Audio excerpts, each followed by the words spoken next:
Hamoud Aleph, pour vous repérer dans votre page, on est à peu près au milieu de la page. Alors, pour avoir le repère, quel trait vous avez, vous?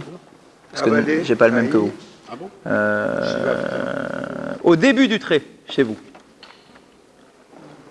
Vous voyez le début de votre trait, qui surligne là sur la marge? Café Hamoud Aleph, on est d'accord déjà la page? Café Hamoud Aleph. Ouais. Vous avez une surligne là, sur le côté. C'est juste 2 lignes au-dessus. D'accord? Là, la surligne, juste 2 lignes au-dessus. Tenez. Pardon, Michel. On est un petit peu avant. Ah non, on est pile là. J'étais la semaine dernière. Ouais, mais vous êtes parti avant la fin.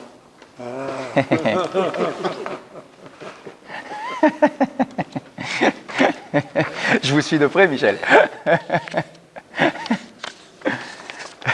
Donc, on est juste 2 lignes avant la surligne que vous avez sur vos pages. Et on avait terminé par une histoire un peu surprenante à propos de Rabbi Hanina ben Dosa. On avait dit Rabbi Hanina ben Dosa avait du menu bétail, il avait des moutons, il avait des chèvres. Et un jour, ses voisins ont été se plaindre de ces chèvres. En disant, oui, tes chèvres, elles viennent manger dans nos pâturages sans autorisation, c'est du vol, tes animaux sont en train de voler notre nourriture, etc. etc. Ils avaient fait toute une histoire. Et Rabbi Hanina ben Dosa avait répondu, cela n'est pas possible. Cela n'est pas possible, pourquoi? Parce que les bêtes qui m'appartiennent sont forcément dans la même dimension que moi-même. De la même façon que moi, je suis très macpide à ne pas voler, à ne pas détourner quoi que ce soit, les bêtes qui vivent avec moi, les bêtes qui m'appartiennent, vivent dans mon environnement et donc avec mes qualités. Ça nous renvoyait à l'histoire de la vache de Rabbi Pinchas ben Yair, d'accord, qui ne voulait pas travailler pendant Shabbat, qui ne mangeait pas d'un aliment s'il n'avait pas été prélevé. Comment c'est possible? C'est un animal? Oui, mais il y a une sorte d'influence, de connexion entre le maître et son animal. Donc, Rabbi Hanina ben Dosa dit, c'est impossible. Moi, je suis tellement rigoureux sur le vol que mes bêtes ne peuvent pas voler dans votre terrain, c'est impossible. Et il avait fait cette fameuse...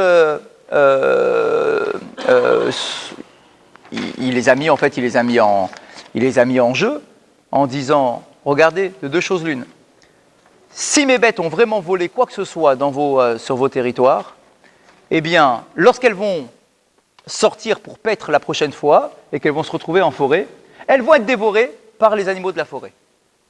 Mais si inversement, elles n'ont rien touché sur vos terrains, c'est elles qui vont revenir avec sur leurs cornes des animaux de la forêt. Et on nous raconte que c'est ce qui s'est passé. Ok, on avait parlé de ça la semaine dernière. Là maintenant, on continue. La Gemara pose une question. On dit, c'est quoi cette histoire-là? Rabbi Hanina ben Dosa, on parle bien du même, mais on avait dit aussi la semaine dernière qu'il était très pauvre. Rappelez-vous que sa femme n'avait pas de quoi faire du pain le Shabbat. Que sa fille n'avait même pas d'huile à la maison pour allumer les veilleuses de Shabbat.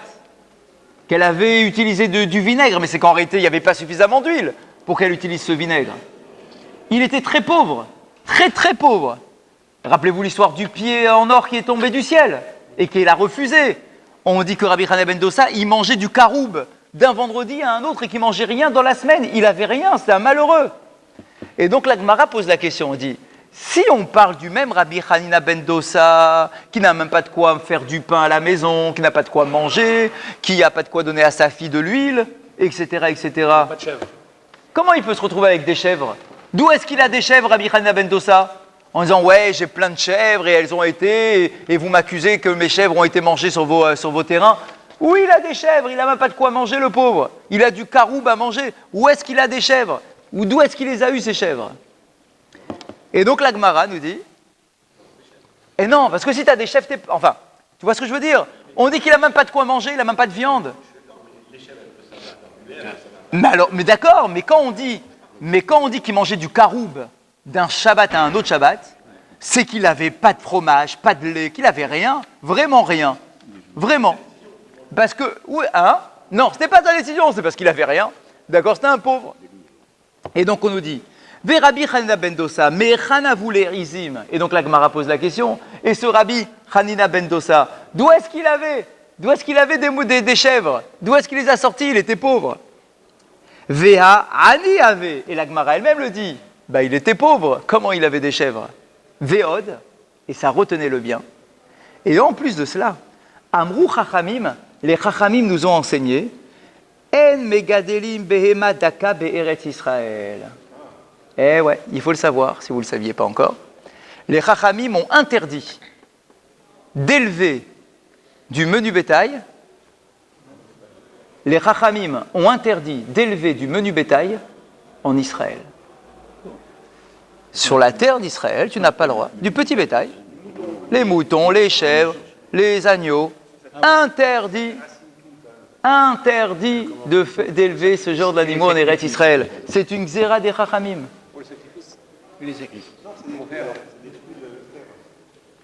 Je ne vous ai pas demandé de savoir, ah oui, mais comment on va faire les sacrifices? Je vous dis que les Chachamim ont fait une xéra, que tu n'as pas le droit d'élever, de faire de l'élevage sur la terre d'Israël.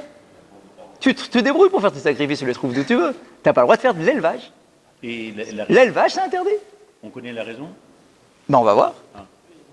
On va voir. Et alors du coup, Rabbi Hanina ben Dosa, premièrement, il est pauvre. Et en plus, on n'a pas le droit d'élever des chèvres en Israël. Qu'est-ce quoi, Rabbi Hanina ben Dosa? Chazak, lui qui est un grand Talmid Chacham, etc. Qu'est-ce qu'il se retrouve avec des chèvres? C'est interdit, quoi. Il ne connaît pas la xéra que tu n'as pas le droit d'élever des chèvres en Eretz Israël. À partir de quand, je ne sais pas, puisque c'est les Chachamim qui l'ont instauré. D'accord? Donc ils ne nous disent pas ici à quel moment ils l'ont instauré, mais en tout cas, ça a été instauré. Mais par contre, ça a été instauré, point. A priori, ça n'a pas été élevé, cet interdit-là. Alors se pose la question, bien sûr, pourquoi est-ce que ça serait interdit? Et en fait, les commentateurs répondent. Ils disent comme ça. Mi pene shekevasim veizim roim basadot acherim vegormim lahem nezek.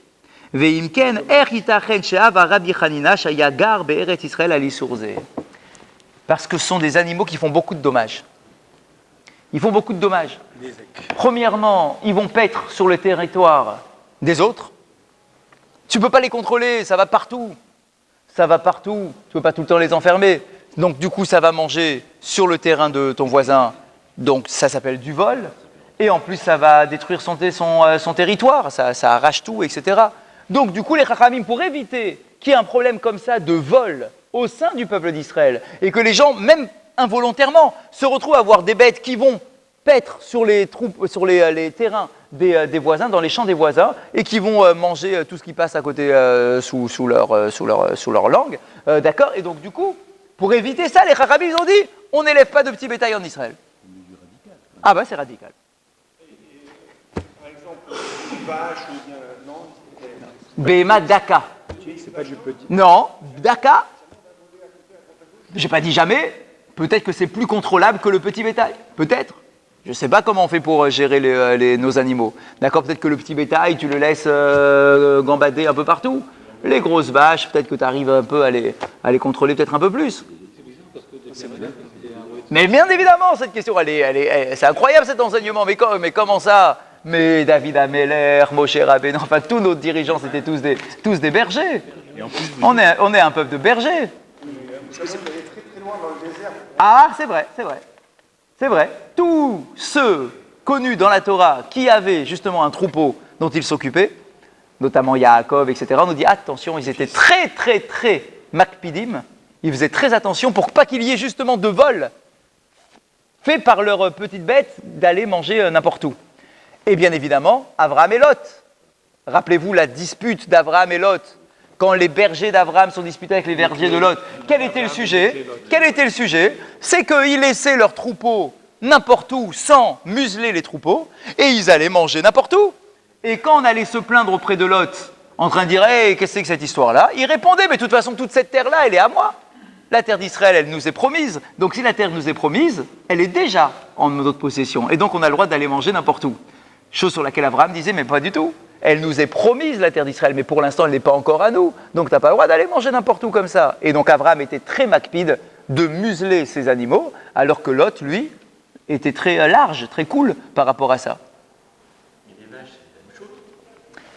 Peut-être, alors je sais pas.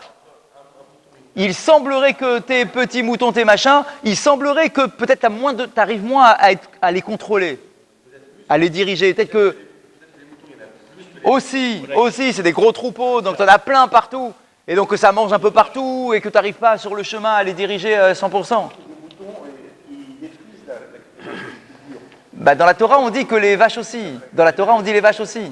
Puisque rappelez-vous quand Balak et Bilam, ils s'inquiètent, quand Balak s'inquiète de la présence du peuple d'Israël, qu'est-ce qu'il dit pour sensibiliser et pour mobiliser les troupes derrière lui et les amis derrière lui? Qu'est-ce qu'il dit? Il dit, le peuple d'Israël ressemble à quoi? À un taureau.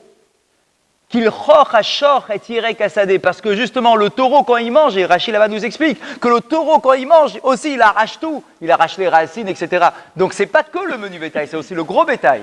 Mais peut-être qu'on arrive plus à contrôler le gros que le petit. Peut-être. Il y en a moins, c'est peut-être plus facile à orienter. Et on n'a pas plus d'explications que ça. Ah, c'est tout.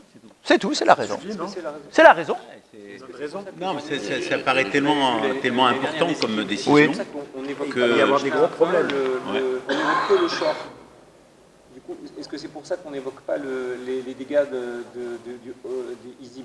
Ah, vous voulez dire parce qu'il n'y a pas de Izim? Parce qu'il n'est pas, en tout cas dans la première Mishnah, je ne sais pas après. Non, à mon avis, non, parce que dans la Mishnah là-bas, dans Nézékin, c'est plus générique, c'est beaucoup plus générique. Et le taureau, tout le monde avait un taureau.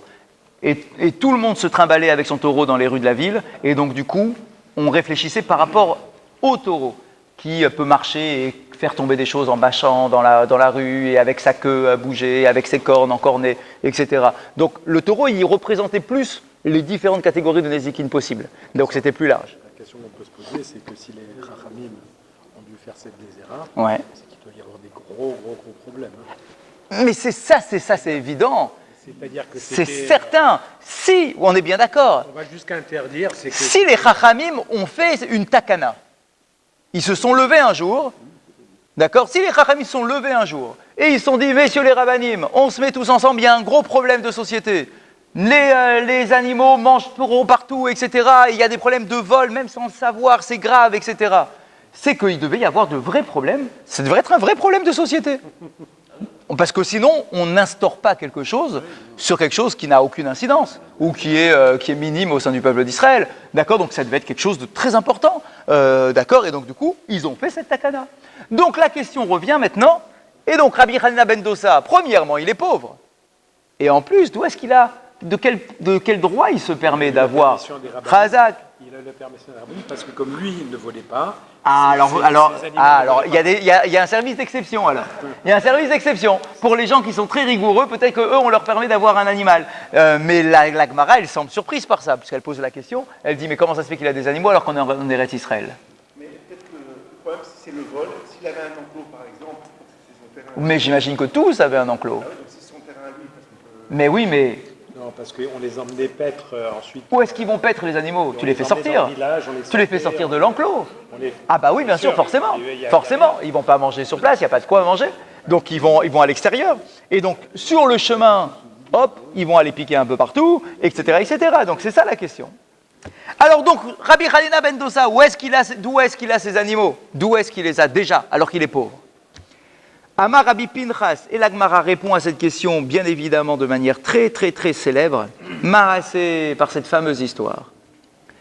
Ve'avar adam echad al petar beto, ve'niar sham tarnegolim, umtsatan ishto shel Rabbi Hanina ben Dosa. En fait, un jour, il y a un homme qui est passé dans les alentours, devant la maison de Rabbi Hanina ben Dosa, d'accord, un inconnu, et il avait des poules. Il se trimballait avec des poules. Et sur le chemin, il a perdu des poules. Il en a perdu. Et les poules se sont retrouvées dans la maison de Rabbi Hanina ben Dosa, sur son petit jardin. D'accord? Il y a des poules. la femme de Rabbi Hanina ben Dosa, elle va voir son mari, elle dit, chérie, il y en a des poules, on va manger. On a des poules, eh ben quoi, on a des poules, on va les manger. D'accord, c'est pas du vol. Lui répond, pas du tout, tu touches pas ces poules. Mitzvah de la Torah, Hashavat Aveda, on a une mitzvah de rendre les objets perdus. Ces poules-là, c'est comme un objet perdu. Donc, non, tu ne vas pas les manger. Tu vas les garder dans un coin de la maison. On va les garder jusqu'au moment où le propriétaire... De quoi Umtsa'atan, Ishto, chez le Rabbi Hanina ben Dosa. Et donc, la femme de Rabbi Hanina ben Dosa, Umtsa'atan, les a trouvées. Oui. Ok. Ve'amarla, al tochli mi betzehen. Et donc, Rabbi Hanina répond, tu n'as pas le droit non seulement de manger les poules, mais tu n'as même pas le droit de manger les œufs. Les œufs, d'où est-ce qu'elles t'appartiennent ces œufs-là? Ils ne sont pas à toi. Les poules, la femme, elle comprend tout à fait les poules qu'on ne les mange pas parce qu'elles ne sont pas à elle. Elle se dit, bon, ça a Shabbat Aveda, je vais rendre les objets perdus. Mais quand on rend un objet, non seulement tu rends l'objet, mais tu rends tout ce qui découle de l'objet en question. Donc là, ici, si c'est des poules, tu dois rendre les œufs aussi. Eh bien, tu fais un stock. Eh bien, si tu n'as pas le droit, tu n'as pas le droit. Tu ne peux pas réfléchir. Dans la Torah, on ne réfléchit pas en disant, ah ouais, mais attends, mais qu'est-ce que je vais faire de ces œufs-là? Il faut bien que je les mange, sinon j'en aurai trop. Si tu dois les rendre, tu dois les rendre, point. Il n'y a pas de... c'est dommage. Ah bah alors, tiens-toi bien. Non seulement tu n'auras pas le droit de manger les poules ni les œufs, mais tu auras l'obligation de les nourrir, ces poules. Mais oui, tu dois les nourrir. Parce que tu n'as pas le droit de laisser l'objet de ton prochain se détériorer. Dans ces cas-là, on récupère, entre guillemets, à contrepartie. Allez, sur 10, on en récupère 2. Eh ben non. Non, rien n'est à toi, ça ne t'appartient pas. Et donc, le mari va dire à sa femme, ne mange pas même des œufs de ces poules. D'accord? Même si on a faim, on est pauvre, etc. C'est pas parce qu'on est pauvre qu'on a le droit de voler.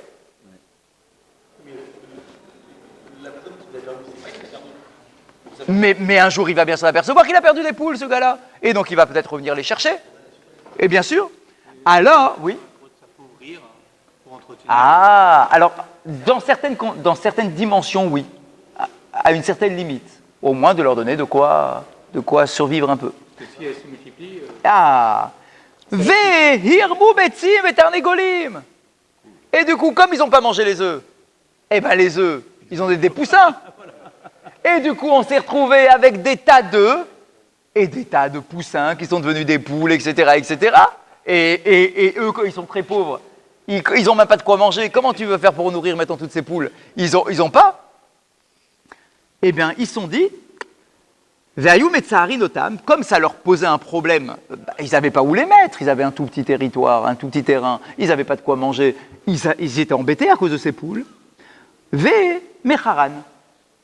Et ils ont pris la décision de les vendre. Chazak. Ça, tu as le droit, c'est effectivement la halakha. Tu as le droit. Quand tu as un objet qui, lui, nécessite beaucoup d'entretien et de nourriture, etc., tu peux t'en sortir en vendant tout ça et tu gardes l'argent de côté. Tu gardes l'argent de côté et quand le propriétaire viendra frapper à ta porte, tu lui rends l'argent. Tu lui dis, regarde, tes poules, il y en avait plein, je ne savais pas quoi en faire, je les ai vendus, voilà l'argent. Il n'y a aucun problème sur ça. Qu'est-ce qu'il y a? T'es pas content? Prends l'argent, va t'en acheter d'autres, c'est quoi le problème? D'accord, de toute façon, voilà, tu as eu plus d'argent que le nombre de poules que tu avais au début. Bien. Vekana binehem izim. Ah, c'était pas lui, ok. Mais en fait, eux, qu'est-ce qu'ils ont fait? Du troc. Chazak, ils ont acheté, en contrepartie des poules, ils ont acheté des moutons et des chèvres. Ils n'ont pas rendu service au propriétaire. Ah. Pourquoi? Ils ont rendu ou pas rendu? Non, mais ça ne rend pas service au propriétaire. Qui réclamerait Il peut les vendre aussi. Eh ben oui, bien sûr, tu veux les vendre. Regarde, toi tu m'avais laissé des poules. Eh ben une chèvre ça coûte mieux, c'est une chèvre c'est plus cher qu'une poule. De toute façon, c'est plus noble, tu peux vendre, t'as la peau, hein? Ah, ok. Et en plus, le problème c'est que c'est une xéra, alors mais toute l'histoire de la xéra, on n'a toujours pas répondu à ce problème-là, mais on verra. Pas machat, j'ai pas fini l'histoire. Le Yehush au bout d'un certain temps. Mais moi, si je ne sais pas si tu as fait Yehush. Eh bien d'accord, mais moi je ne sais pas comment si tu as fait Yehush. Donc moi je garde pour l'instant. Je garde jusqu'à peut-être que tu vas arriver. Le verset de la Torah, il dit Ad derosh achicha meimach. Tu dois garder l'objet en question jusqu'à que ton frère vienne te le demander. Alors lui il dit je garde jusqu'à que mon frère vienne me le demander. Pamachat, un beau jour, alors qu'il était donc maintenant avec plein de chèvres, etc. Pamachat avaroto Adam, she'adu mimenu atar dengolim. Un jour, l'homme qui avait perdu ses poules s'est retrouvé par hasard sur le chemin et devant la maison de Rabbi Hanina ben Dosa. Ve'amar la chavero, il était avec son ami sur le chemin, et il dit, Bekan, inarti atar dengolim sheli. Il dit, ah tu sais quoi, c'est marrant qu'on passe par ici. Un jour, j'ai perdu des poules ici. Mais bon, je suis jamais revenu, etc. Mais un jour, je me rappelle, j'ai perdu des poules ici. Shama Rabbi Hanina qui était juste à côté, il entend la discussion entre ces deux personnes. Amarlo, yesh lecha bahem siman. Il dit, dis-moi, c'est bien tes poules? T'as un signe distinctif qui me montre que c'était bien tes poules? Chazak, c'est la halakha, je peux rendre un objet que s'il y a un siman, un signe distinctif. Amarlo hen, natanlo. Siman. Il dit oui, bien sûr, mes poules, elles avaient, on va savoir quoi, un collier, un bracelet, tout ce que tu veux, d'accord? Elles avaient quelque chose à donner le siman. Venatal et Aizim. Quand Rabbi Hanina a entendu que c'était voulu le vrai propriétaire, il a récupéré toutes les chèvres et il dit voilà tes poules. Hen izé de aitu dube bekarnaihu. Et donc la Gemara conclut en disant c'était ces chèvres-là, à propos desquelles on a dit dans l'histoire précédente que ce sont les chèvres qui ont rapporté des animaux sur leurs cornes. Où on s'était posé la question mais d'où est-ce qu'ils avaient les chèvres? En fait, c'est ces chèvres-là. Il n'était pas propriétaire de chèvres.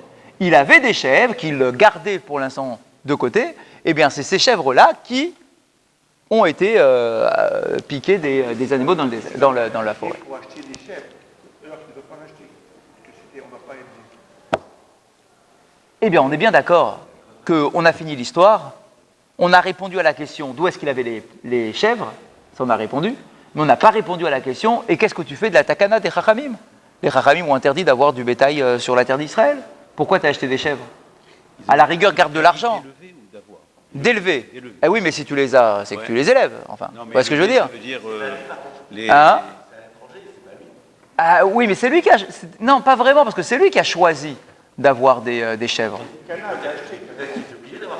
Ben, il aurait pu soit garder l'argent, l'argent brut. Il y avait peut-être pas d'argent, peut-être le truc était plus facile. Peut-être. Alors, mais pourquoi tu as choisi des chèvres? Choisis un truc que tu as le droit de faire comme commerce. Je sais pas. Mais quelque chose qui... un objet, un bien immobilier, enfin, fait quelque chose, je sais pas. Cana, il a acheté, il a fait le kinyan complètement.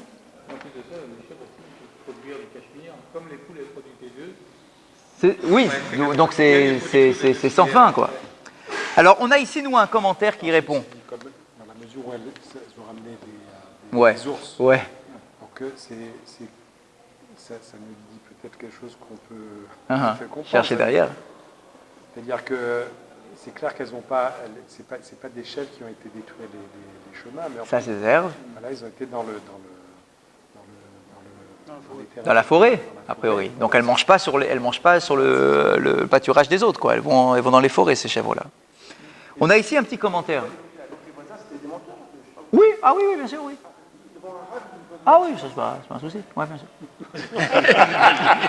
Oui, bien sûr. C'est des hommes, hein. Oui. Alors ici, j'ai une note ici. On va essayer de la décortiquer ensemble. Donc, en haut, on a posé la question comment ça se fait qu'il a des chèvres, ce Rabbi Hanina. Alors que les Chachamim ont interdit donc de faire grandir des chèvres en Israël. Et il nous dit, mais en kusha mais touretzet. A priori, quand on arrive à la fin de l'histoire, on n'a pas la réponse à cette question-là. On avait deux questions, on n'a répondu qu'à une seule question. On n'a pas la réponse à la deuxième question.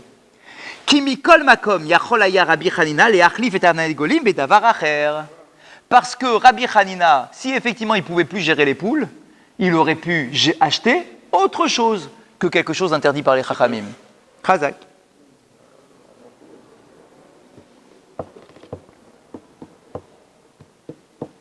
Ve'achen, Meir Marsha, sheyesh nusraot bigmara, she'enan garsot klal et kol haketa.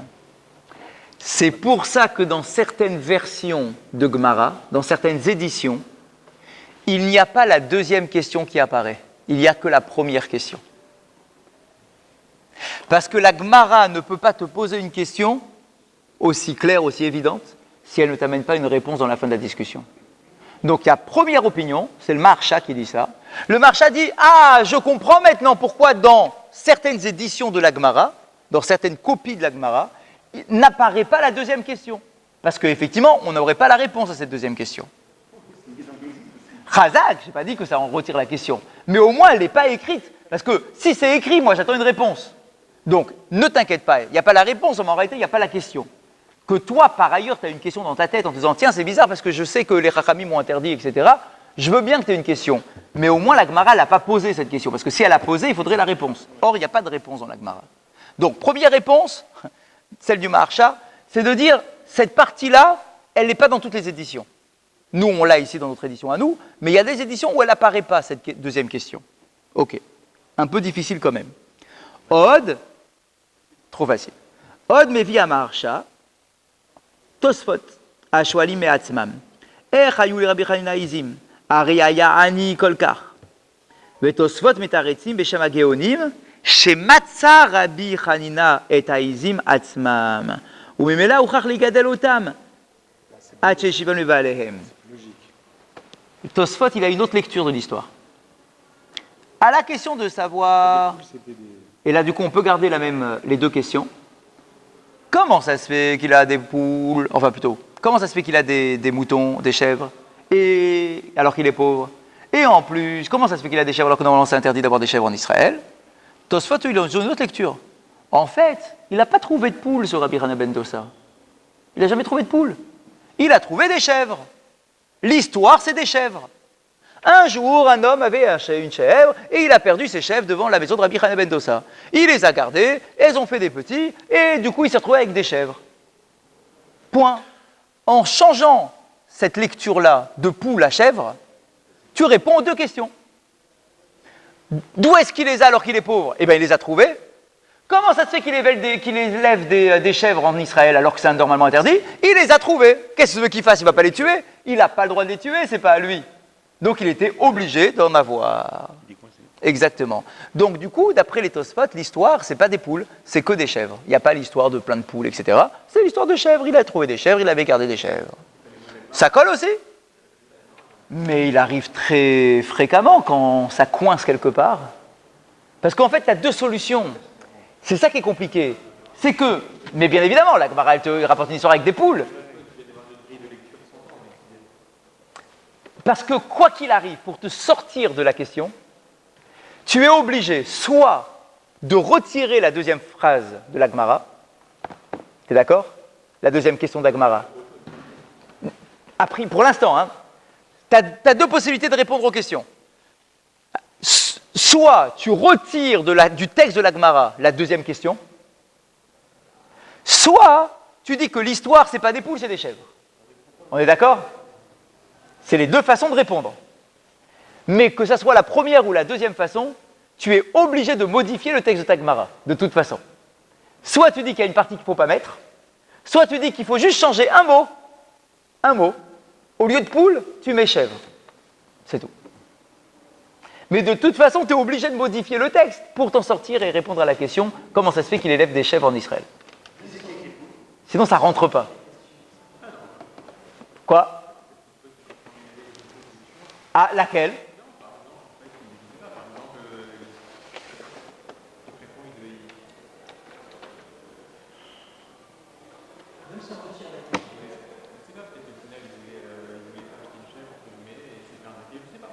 Ben ouais, mais ça devient...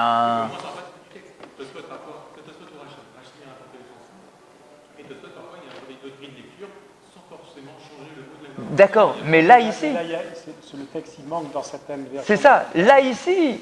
Donc tu as... Sur la question. Exact. Donc ça veut dire quoi? Ça veut dire que tu retires quelque chose du texte, quand même. Tu vois ce que je veux dire? Hein? C'est vrai. Mais quelque part, il faut que tu touches à quelque chose, quoi. D'accord? Au lieu d'aller imaginer que, voilà, il s'est fait arnaquer, qu'il s'est retrouvé avec une chèvre alors qu'il la voulait pas. D'accord? Alors Tosfot dit, Tu sais quoi? Peut-être qu'il suffit tout simplement de dire que l'histoire, parce que ce n'est qu'une histoire. C'est facile de modifier une histoire. Je ne t'ai pas de modifier une halakha, je t'ai pas modifié une braïta ou une mishnah. Je t'ai modifié une histoire qui essaye de répondre. Comment ça se fait qu'il a des chèvres? Eh bien, toi, tu m'as raconté une histoire avec des poules. Peut-être que l'histoire, c'était tout simplement des chèvres, et puis voilà, il avait des chèvres, c'est tout. C'est qu'une histoire. C'est facile de changer une histoire. Moins de changer une braïta ou une mishnah. Oui? Qu'est-ce que vous disiez? Oui. Chazak, ça on est d'accord, ça on la garde. Et donc du coup, c'est pour ça que Tosfot, on l'aime un peu plus. On aime un peu plus Tosfot que la première opinion qui dit qu'il faut couper la question. Parce que grâce à Tosfot, tu as une réponse à la question. Il a trouvé des chèvres. Ah, s'il les a trouvées, il n'avait pas le choix, il était obligé de les garder maintenant. J'ai pas fini ma petite note ici. Par exemple, est-ce qu'on peut élever des bandes de cochons en Israël, par exemple? Non, c'est aussi interdit les cochons. Non, si on trouve un cochon, est-ce qu'on a une mitzvah de l'élever aussi? Non, donc on va le vendre carrément, prendre l'argent et attendre le propriétaire. Ah bah tu dois le garder. Tu dois garder pour avoir ton propriétaire, c'est comme les moutons. Normalement, tu n'as pas le droit d'élever un mouton. Bah c'est pareil, c'est comme le cochon, c'est pareil, le mouton, le cochon. On n'avait pas le droit non plus. Avec d'autres symboliques pour le cochon.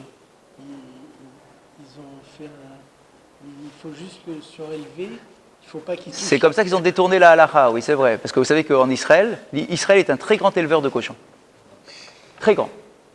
Très très grand. Et en fait, alors que normalement c'est interdit, ils ont trouvé cette solution. En fait, ils ne les mettent pas directement sur la terre. Ils surélèvent le sol, quoi. Et donc, du coup, ils sont un peu sortis comme ça. Mais effectivement, ils élèvent des cochons en Israël, beaucoup. Et est-ce que la takana existe aujourd'hui? Elle est toujours valable? Je ne sais pas, j'ai pas regardé. C'est une bonne question, je ne sais pas. D'accord, c'est une vraie question, parce que est-ce qu'aujourd'hui, on a des moutons en Israël? Théoriquement, oui, parce qu'on peut pas supprimer une takana. Sauf si elle a été supprimée dans les bonnes conditions. Ah, on peut. Il y a des conditions, bien sûr. Ah, Ah, bien sûr, il y a des conditions. Ah oui, Bien sûr. je pensais que... Ah non, il y a... Non, il y a des conditions.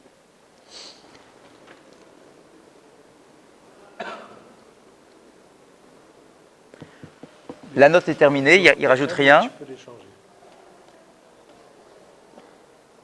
Ah voilà, moi j'avais entendu une autre réponse qui disait qu'a priori, l'interdit, la raison de l'interdit, c'est de peur que tes bêtes aillent manger dans les prairies des autres, quoi, dans les territoires des terrains des autres. Mais si tu élèves tes bêtes en forêt, ça serait autorisé. Puisque la raison de la takana tombe. Or, il semblerait dans l'histoire qu'on a eue juste avant que Rabbi Hana ben Dossa, il habitait à côté d'une forêt. Puisque le gage qu'il met, c'est si mes bêtes vont dans la forêt, et qu'elles se font dévorer par des animaux, c'est qu'on est fautif. Mais que si c'est elles qui viennent avec des animaux, c'est qu'on a raison. Donc il semblerait que Rabbi Hana ben Dossa, il habitait à côté d'une forêt. La raison de l'interdit tombe. Chazak. Et donc, du coup, élever des moutons, c'est interdit lorsque tu es au milieu des autres gens.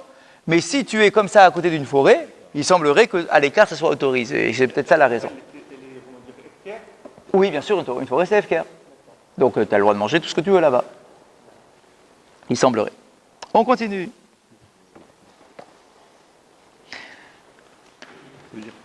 FKR, ça veut dire c'est libre de propriété. On continue. Rabbi El-Hazar. Non, c'est FKR. Non. Non, une forêt, c'est FKR. C'est FKR. Tu as le droit d'aller manger, prendre un fruit, tout ce que tu veux, c'est FKR. Rabbi El-Hazar ben Pedat. Derikale Milta Tuva. Écoutez cette histoire. Il nous reste une page d'histoire. Hein. On nous dit que Rabbi El-Hazar ben Pedat, Derikale Milta Tuva, s'est retrouvé dans une situation de pauvreté terrible. Lui aussi. Avad Milta, un jour il était malade, et il a été faire une prise de sang, comme ça se faisait à l'époque. En fait, à vrai dire, il a été faire une saignée. C'est comme ça qu'il faisait à l'époque. Il faisait des saignées, tu étais malade, on faisait une saignée.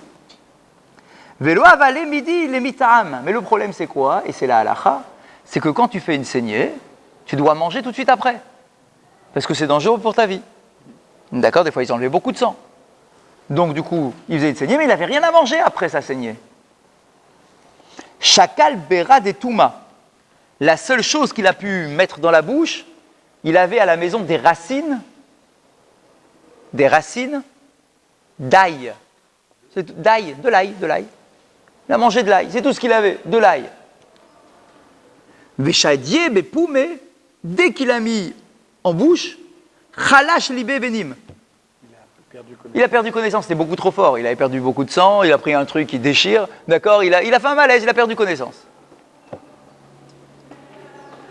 Chaziuhu, pardon, je sais ni, chalash libé benim. Azul rabanan les chalou lebe. Quand les Talmidei Chachamim, qui le connaissaient, ses amis, quoi, ils sont aperçus qu'il n'était pas venu au Beth Midrash pour étudier aujourd'hui, ils ont été lui rendre visite. Qu'est-ce qui se passe? Comment ça se fait qu'il n'est pas là? On sait qu'il est pauvre, on sait qu'il a des problèmes de santé. Qu'est-ce qui se passe? Ils ont été lui rendre visite. Et ils l'ont vu, Chaziahu, ils l'ont vu, Deka, donc ils l'ont vu allongé par terre, quoi, sans connaissance. Et ils l'ont vu, Deka Baché Vechaïr. Et ils l'ont vu dans un moment de, je ne sais pas quoi, d'extase ou quelque chose. Ils l'ont vu en train de pleurer et de rire. Unfak tsutsita de noura me apute. Et de son front apparaissaient comme des éclairs. Zone de lumière. Et ils sont là comme ça, ils regardent, imaginez, vous arrivez, il est par terre, trac, vous voyez rire, pleurer, vous voyez des trucs bizarres qui se passent au niveau de sa tête. Parce qu'il a mangé de... Non, parce qu'il est tombé dans les pommes. Ou suite à sa consommation, suite à la prise de sang, à la saignée. La saignée lui nécessite de manger après. Ouais. Il a mangé quelque chose de beaucoup trop fort, du coup, ça, il n'a pas supporté, il a fait un malaise. Ok? Les rabbinim arrivent à ce moment-là, tiens, qu'est-ce qui t'arrive? Tac, il est par terre, et il le voit en train de faire des mimiques avec son visage. Des rires, des pleurs, un front qui est lumineux. Quitte ar. Alors ils l'ont réveillé quand même, quand il s'est réveillé. Amroulé, maïtama kabachitz bechayaitre. Il dit, il faut qu'il nous explique qu'est-ce qui s'est passé. Pourquoi on t'a vu pleurer et rire? Amar lehu, et Rabbi Elazar leur répond, j'ai fait un rêve. Je vais vous partager mon rêve. D'ava yativ imi hakadosh baruch hu. Je me suis vu face à Hachem. Il était presque mort, il était dans le coma, quoi. D'accord, j'ai vu une grande lumière blanche. D'accord, je me suis vu face à Kadosh Baruch Hu. Ve'amrile, et j'en ai profité pour lui poser une question. Ad mata yitztaer behai alma. Il dit Hachem, jusqu'à quand je vais souffrir dans ce monde? Je suis pauvre, je suis malheureux, j'ai fait une saignée, je suis maintenant évanoui dans un coma, machin. Jusqu'à quand? Combien je dois souffrir, moi? Pourquoi moi j'ai toutes les souffrances du monde sur mes épaules? D'accord? Qu'est-ce que j'ai fait? Jusqu'à quand? Combien de temps ça va durer? Ve'amarli Elazar Beni. Nichalach de apeche le alma merecha. Il dit, j'entends ta souffrance. J'entends. Non seulement je l'entends, mais je la prends en considération. Si tu veux, je peux changer ta situation financière. Mais cela nécessite une chose. C'est que si tu veux avoir un nouveau mazal, je suis obligé de recréer le monde depuis Bereshit. Pour que toute l'histoire change et que toi, qui vas apparaître dans l'histoire de l'humanité, t'aies un nouveau mazal. Pour l'instant, on continue à lire et après on explique. Efshar d'Etmelda Beshata Dimzone. Et peut-être que grâce à ça, tu vas tomber dans un nouveau mazal avec de la nourriture. Tu seras peut-être un homme avec de la nourriture. Alors que jusqu'à présent, tu es un homme sans nourriture. Peut-être que tu vas avoir une nouvelle histoire qui va s'ouvrir devant toi. Amri les Kameh. Quand j'ai entendu cette proposition, j'ai dit à Hachem, Kulehai ve'efshar. Il dit, c'est possible de faire une chose pareille, mais quoi, il faut tout recréer, tu ne peux pas faire juste une petite cellule, moi, où j'apparais différemment, il faut repartir depuis Bereshit. Amrile, des chayit fait ou des chayine. Il dit, quand même, ça me gêne. Ça me gêne de te pousser à recréer le monde entier. Non, laisse tomber ça. Mais j'ai quand même une question à te poser. Est-ce que ce que j'ai subi, est-ce que le plus long était derrière moi ou est-ce qu'il reste encore à venir? Est-ce que j'ai déjà fait la moitié du parcours, quoi? Si j'ai déjà fait la moitié du parcours, allez, je termine. D'accord? Mais si j'ai pas encore fait la moitié du parcours, ça va vraiment être difficile et je pourrais pas supporter autant. Donc dis-moi, est-ce que j'ai déjà fait le plus important ou bien ce qui est à venir est plus important? Amarli, et Hachem a répondu, Techaït. Tu as déjà fait la moitié. Tu as déjà passé le plus dur. Le plus long est déjà derrière toi. Amri le kame imken lobarinan. Il dit, si j'ai déjà fait la moitié du parcours, c'est bon, ne refais pas tout, ne change pas tout, c'est bon. Je peux supporter comme ça. Amarli, alors Hachem a répondu, Behai agra de amartlo barinan, par le mérite de m'avoir dit, c'est bon, j'accepte ma condition humaine malheureuse et que j'accepte de ne pas recréer le monde juste pour mon petit plaisir personnel à moi, Yahiv nalach le alma de athé, je ferai en sorte que dans le monde futur, tu aies une récompense particulière, tlesre neharvata, tu auras 13 fleuves qui vont t'appartenir. Des Mishra Afarsemon, d'Arian, Kifrat, des Diklat. 13 fleuves qui vont véhiculer de l'huile d'Afarsemon, une huile de qualité au-dessus. Donc, un signe de richesse. D'accord? Tu vas être riche, malheureuse sur cette terre, tu as accepté ta dimension, ta condition, puisque tu as accepté, je te promets qu'après 120 ans, tu auras une vie incroyable. D'accord? Dans le Olam, incroyable. 13 fleuves. Attends, j'ai pas fini. Après, on pose les questions. Il y en a 50. Dimunegad Behu, 13 fleuves dans lesquels tu pourras te délecter jusqu'à la fin des temps, enfin. D'accord? Pour l'Olam Abba. Haïv et Toulo. Quand il entend ça, il dit 13? C'est tout? Pas plus? Tu peux pas me donner plus? Amarli, ou le Chavrach Maïevna. Il dit, mais si je te donne toi plus que 13, et les autres, qu'est-ce qu'ils vont dire? Ils vont dire, ouais, pourquoi lui il a 13 et nous on a 12, et pour lui il a 15 et nous on a que 13, etc. 13, il semblerait que ce soit le top. Amrile, ve'ana mi gevra delet vele barinan.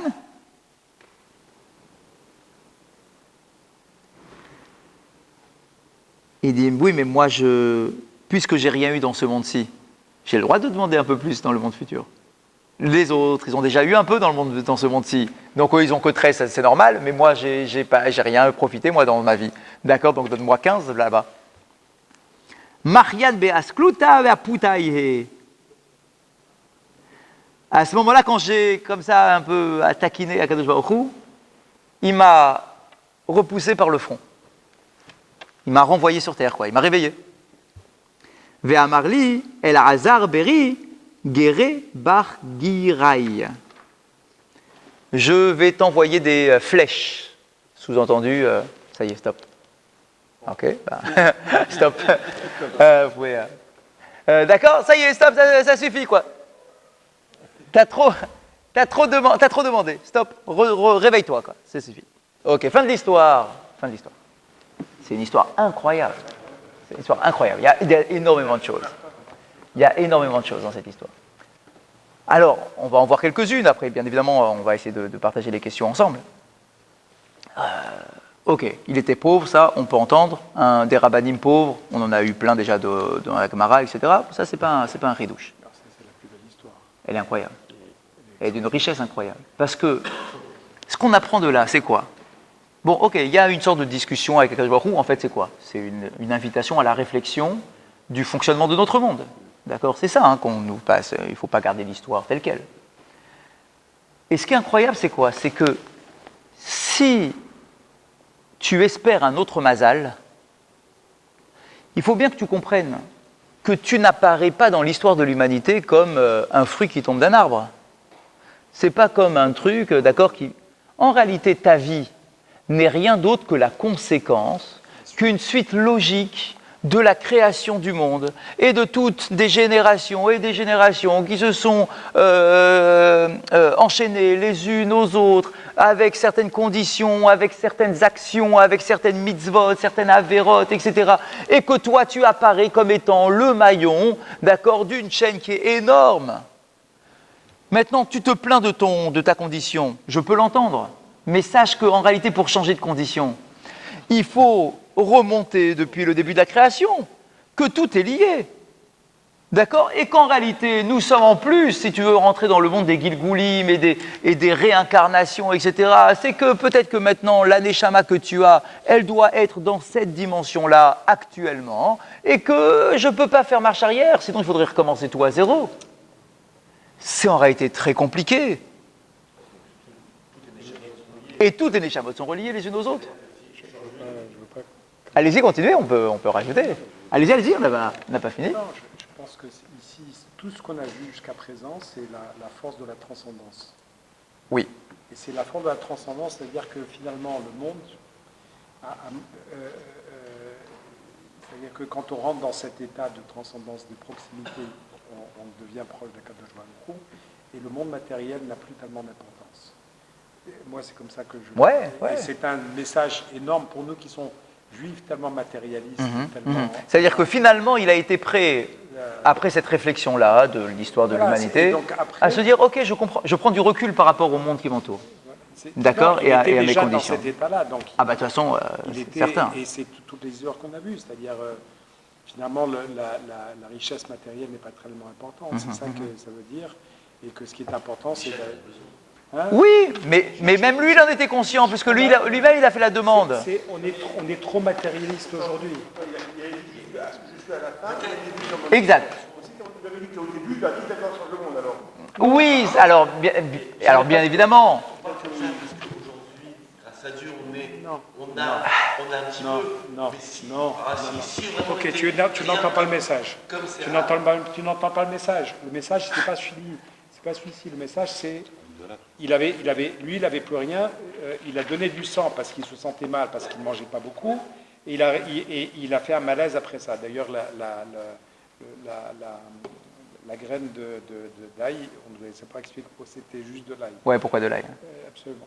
Donc, c'est-à-dire que c'est pas que tu en as ou tu en as pas, on en a toujours eu autant. C'est complètement subjectif. La richesse matérielle, c'est subjectif. Non, à ce niveau-là, je ne pense pas.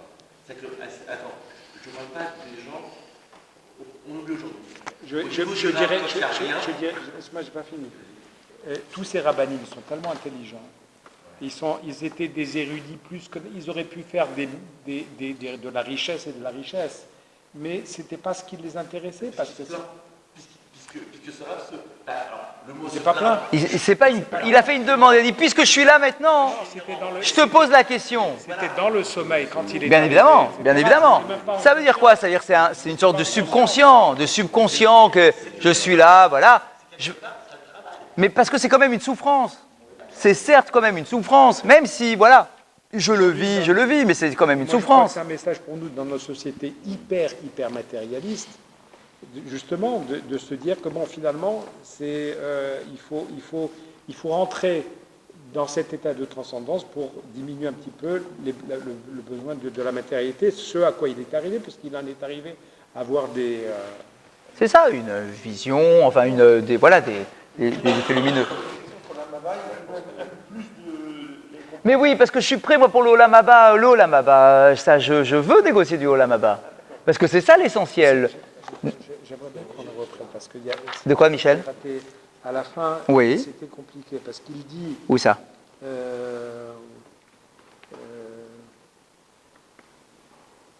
C'est à partir du moment où il a dit est-ce que j'ai la plus grande partie, la plus petite partie de ma vie. Oui. C'était un petit peu, je crois que c'est un petit peu compliqué. J'ai pas Alors, compris. je reprends juste la dernière phrase. Alors, attendez, où est-ce que j'en ai? Ah, l'histoire des fleuves? Non, c'est... Après les fleuves? Des hayi, des féo, des hayena. Oui, ça y est, je l'ai. Dechayitfe ou dechayena. Dans les mots, dechayi, ça vient du mot chay. Ça vient du mot chay. Juste une seconde. Ouais, les clés de. C'est ouvert, c'est ouvert. De quoi? C'est ouvert. C'est donc au fond le frigo qui affichait -20. C'est écrit explicitement. Des chayi, ça veut dire chaïm. Donc, des chayi, ce que j'ai vécu, chayi au passé, des chayi tfé, est-ce que ce que j'ai vécu est plus long? Tfé, c'est long. Beaucoup. Ou des chayina, ou bien ce que je vais vivre. Qu'est-ce qui est plus long? Ce que j'ai déjà vécu ou ce que je vais vivre? Donc, ça, c'est la question. C'est bon dans les mots, Michel? Ouais. Amarli, des chayit. Il m'a répondu ce que tu as déjà vécu au passé. Et donc, ce que tu as vécu était déjà plus long que ce qui te reste à vivre. Amre le kame, imken lo bainan. Et donc, du coup, je lui ai dit devant lui, s'il en est ainsi, que ce qui est déjà passé est plus long que ce qui reste à passer, lo bainan, je n'exige pas. Je n'exige pas quoi? De recréer le monde, que tu recrées le monde, quoi. Je ne te demande pas de recréer le monde. Amarli, beayagra de amart lo bainan. Agra, c'était le dernier mot des Pirkei Avot. Oui. Les Fum Tsara, Agra. Agra, c'est la récompense. Donc, Behai Agra, ta récompense de m'avoir dit je ne veux pas refaire le monde, que tu refasses le monde, ta récompense des Amart Lo Bainan, que tu m'as dit je ne veux pas, Yahiv Nalach, je vais te donner à toi, les Alma Deate, au monde futur, le monde qui vient, Klesre Nehar Vaita. 13 fleuves. Des Mishra, Apharsémon, Achlek, Ephrat, des Gitlat, d'accord, qui seront pleins de l'huile d'Apharsémon qui vient de je ne sais pas quel arbre. Des Me'agnat Behu, dans lequel tu pourras trouver du Oneg, Me'angat, Oneg. Tu pourras te délecter à l'intérieur de ces fleuves. Amri les Kamé, et donc je lui ai dit, quand il m'a annoncé cette bonne nouvelle que je vais avoir 13 fleuves, je lui ai dit, Haï Vetulo, quoi, ça et pas plus? Que 13 et pas plus? Amarli, et il m'a répondu, Ul Chavrach, Mayehivna, et il dit, mais à tes amis, qu'est-ce que je vais donner si à toi j'ai donné 13? Qu'est-ce que je vais donner aux autres? Enfin, plus que 13. Qu'est-ce que je vais donner aux autres? Qu'est-ce qui va rester aux autres? Amri là, et je lui ai répondu, Ve'ana mi gavra delet le berinan. Il dit, mais moi, j'ai pas demandé que tu me donnes de la part d'un autre qui pourrait se plaindre de ne pas avoir autant. Je t'ai demandé que tu me donnes de la part de quelqu'un qui n'a pas, qui ne mérite pas. Vous voyez ce que je veux dire? Ça veut dire que toi, Hachem, tu as des tonnes et des tonnes de ces fameux fleuves, d'accord? Les tzadikim, tu leur donneras leurs 13. Mais moi, je veux que tu me donnes de quelqu'un qui n'a pas mérité. Donc, je veux que tu puisses dans le stock, pas dans quelque chose que tu réserves aux autres. C'est pas que tu vas retirer à un autre pour me donner à moi. C'est que tu vas prendre du stock qui n'est pas utilisé. D'accord? C'est ça que je te demande. Marian be'askutla aputai. Il m'a repoussé, Marian s'est repoussé, l'imchot, avec son doigt sur mon front, ve'amarli, et il m'a dit, donc Hachem m'a dit, El Hazar Beni, Beri, toi mon fils, El Hazar, Geri Bar Gerai. Je vais t'envoyer des flèches. Je ne sais pas ce que ça veut dire. Ok, ça veut dire, bon, va-t'en, réveille-toi. Ok, donc là c'était dans les mots. Donc effectivement, c'est une histoire incroyable. C'est-à-dire ici, quand on l'a redit, c'est-à-dire que quand il a dit sa vie, elle est passée, c'est-à-dire qu'il était pressé en fait de mourir pour. Ah bah clairement oui. Voilà, ah bah ça, clairement. Hein. Les valeurs sont complètement. Ah bah inversées. clairement. Hein, quand il dit, est-ce que j'ai déjà passé le plus long de ma vie? Voilà, c'est ça. C'est bon, allez, maintenant ça y est. Ah bah oui, je suis prêt à mourir quoi. Et il n'attend pas d'avoir un cadeau de quelqu'un qui mérite la maba, d'avoir un petit cadeau. Et c'est-à-dire que les valeurs sont complètement inversées, c'est-à-dire ce qu'il veut, c'est avoir une part dans l'Omamaba. C'est ça. Rien sur ici, voilà, je veux rien, j'exige rien ici, quoi. Ça y est, ma vie est déjà passée, ça y est que je meurs et puis que j'aille dans l'Olamaba. Une inversion totale des rapports. Par rapport à notre lien, nous. Oui, des valeurs qui véhiculent la vie de beaucoup de gens. Qu'est-ce que... Il demande un petit peu plus dans l'Olamaba. Donc, en fin de compte, ce qu'il a accepté, j'imagine, c'est qu'il souffre encore plus dans ce monde-là. Mais oui, parce que plus je vais souffrir dans ce monde-ci, et plus je vais être méritant pour l'Olamaba, plus je vais accepter ma condition sans me plaindre, etc. Et plus j'aurai dans l'Olamaba. Donc quoi, j'aurai pas plus? s'il me reste encore des années, si j'ai déjà aujourd'hui 13, peut-être que d'ici ma mort, je vais gagner encore un peu plus. Quoi, j'aurai pas plus, tu ne peux pas m'annoncer que j'aurai plus? Il dit non, ça y est, 13, c'est déjà bien. On continue encore un petit peu, on nous reste 5 minutes. Ouais, 5 minutes sur notre heure. Rabbi Chama Bachanina Gazar, Ta'anita, Velo Atamitra. On revient dans une histoire de pluie. Ah, tiens, en ce moment. Rabbi Chama Bachanina, il a instauré un jour de jeûne parce qu'il n'y avait pas de pluie. Mais la pluie venait toujours pas. Il a jeûné, mais il n'y avait toujours pas de pluie. Amroulé, Vea Rabbi Yoshua ben Levi Gazar Ta'anita Veatemitra. Et c'est fidèle, parce que je vous rappelle, comme on a dit la semaine dernière, hein, tu as le Rav qui instaure un jeûne pour sa communauté. Donc le Rav fait les prières avec toute sa communauté, comme on l'a expliqué jusqu'à présent. Ça ne marche pas. Les fidèles du Rav ont été le voir. Il dit, tu sais quoi? Ton collègue à côté, lui, quand il fait un jour de jeûne avec sa communauté, par ses prières, ça marche. Et toi, ça ne marche pas. C'est ces fidèles qui l'ont un peu piqué. Amar Lehu, alors il a répondu, Ha Anna, Ha Barleva, il dit, mais c'est normal. Moi, je ne suis que moi. Et lui, c'est Rabbi Yoshua ben Lévi, c'est un Lévi. C'est un Lévi, qu'est-ce que je vous dise? De par sa naissance, il est supérieur à moi. Il a un lien avec Akadosh Baruch Hu qui est plus fort. Il est serviteur du peuple, serviteur d'Akadosh Baruch Hu. Il a un truc en plus, c'est tribu de Lévi. Moi, je ne suis pas Lévi, qu'est-ce que je vous dise? Bah, c'est lui, il a plus de mérite quand il prie. Il me roulait des nités, mais dites-lui de me rejoindre, puisque lui, ça marche. Dites-lui de nous rejoindre ici dans notre communauté à nous, Venit Kavendatin, qu'on prie ensemble. Puisque lui, quand il prie, ça marche, alors je vais prier avec lui. Faites-le venir à côté de moi, et je vais prier avec lui. Et char de Tavre Tzibura, Libaihu. Peut-être que grâce à ça, la communauté va voir 2 rabbinim en train de prier, peut-être que ça va encore un peu plus sensibiliser les fidèles, et qui vont avoir le cœur brisé, et qui vont faire une prière plus forte. Deate Mitra, pour que la pluie tombe. Baoun Rachame, Velo Atamitra. Il est venu, le Rav Yoshua ben Levi. Ils ont prié. Eux aussi, les fidèles, ont reprié, et il pleuvait toujours pas. Ils n'ont pas cassé leur. On a pas vu l'histoire, cette histoire-là, monsieur. Il y a eu plein d'histoires comme ça, plein. Plein, on l'a vu toute cette histoire, on a vu plein. Amar lehu, nichalehu, sheyavu mater bishvilenu. Amrul laehen. Alors les 2 rabbinim ont posé la question à la communauté, ils ont dit, est-ce que vous souhaitez que par notre intervention la pluie tombe? Ils ont répondu, oui, on veut. Amar, Rakia, Kassis Panaïr. Alors on dit, ok. Ils sont levés leur regard vers le ciel et ils ont dit, Rakia, ciel, toi ciel, Rakia, Kassis Panaïr, couvre-toi de nuages. Maintenant, l'eau y cassée, mais les nuages ne sont pas venus. Ça ne marche pas comme ça. Amar, Kamar Azin Penearakia. Alors ils sont retournés l'un vers l'autre, on dit, comme le ciel est insolent, on a demandé quelque chose et il ne le fait pas. Il contredit la parole des Chachamim, le ciel est insolent. Ikase ve'atamitra. À ce moment-là, les nuages sont apparus et la pluie est tombée. Alors là aussi, mais ils ont prié déjà et ça n'a pas marché. Ils ont tous prié, ils ont reprié plein de fois avec le 2e Rav et trucs. Il faut le vouloir, mais pas trop. Alors, non, au contraire. Il faut le vouloir, mais justement, quand tu perds, tu pries pour Akadosh Baruch Hu. Oui. Mais tu pries pour lui, tu pries pas pour la pluie. Tu dois être plus détaché de la pluie. Alors, j'entends ce que vous dites, mais il y a quelque chose d'un peu proche de ce que j'ai cherché comme commentaire. C'est comme ça qu'on a les choses.